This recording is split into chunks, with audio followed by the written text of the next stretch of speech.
আসসালামু আলাইকুম। আজকে আপনাদের সাথে শেয়ার করব মাছ ভুনার রেসিপি। প্রথমে একটি কড়াইতে পরিমাণ মতো তেল নিয়ে নিব, তাতে দিয়ে দিব পরিমাণ মতো পেঁয়াজ। পেঁয়াজগুলো নাড়াচাড়া দিয়ে ব্রাউন কালার হওয়ার আগ পর্যন্ত ভেজে নিতে হবে। পেঁয়াজগুলো ভাজা হয়ে গেলে তাতে দিয়ে দিব পরিমাণ মতো আদা রসুন বাটা। আদা রসুন বাটা দিয়ে তেলটার মধ্যে কিছুক্ষণ নাড়াচাড়া করে নিতে হবে। তারপর তাতে দিয়ে দিব কাঁচামরিচ দিয়ে তেলটার মধ্যে কিছুক্ষণ নাড়াচাড়া করে তাতে দিয়ে দিব লবণ।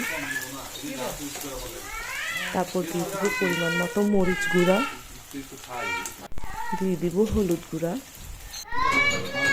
তারপর দিব ধনিয়া গুঁড়া দিয়ে মশলাটাকে কিছুক্ষণের জন্য কষানোর জন্য অল্প পরিমাণে পানি দিয়ে রেখে দিব। মশলাটা কষানো হয়ে গেলে তাতে দিয়ে দিব টমেটো দিয়ে কিছুক্ষণ নাড়াচাড়া করে টমেটোগুলো সেদ্ধ হওয়ার জন্য কিছুক্ষণের জন্য ঢেকে রাখবো।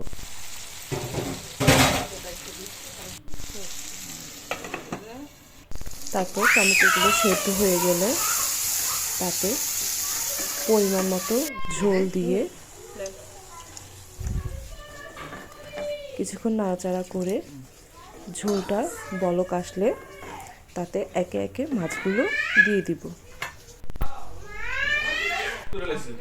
তারপর মাছগুলো একে একে দিয়ে আমি তো খালি ফেস দেখাবো না, ফেস দেখাইলে দেখতা। মাছগুলো দিয়ে নাড়াচাড়া করে হয়ে আসলে তাতে দিয়ে দিব অল্প পরিমাণে ধনেপাতা। ওই যে ভিডিওগুলো রয়েছে আগের, এটা তো ডিলিট করতে পারবো না। রান্নাটা কেমন হয়েছে সবাই জানাবেন। Thank you.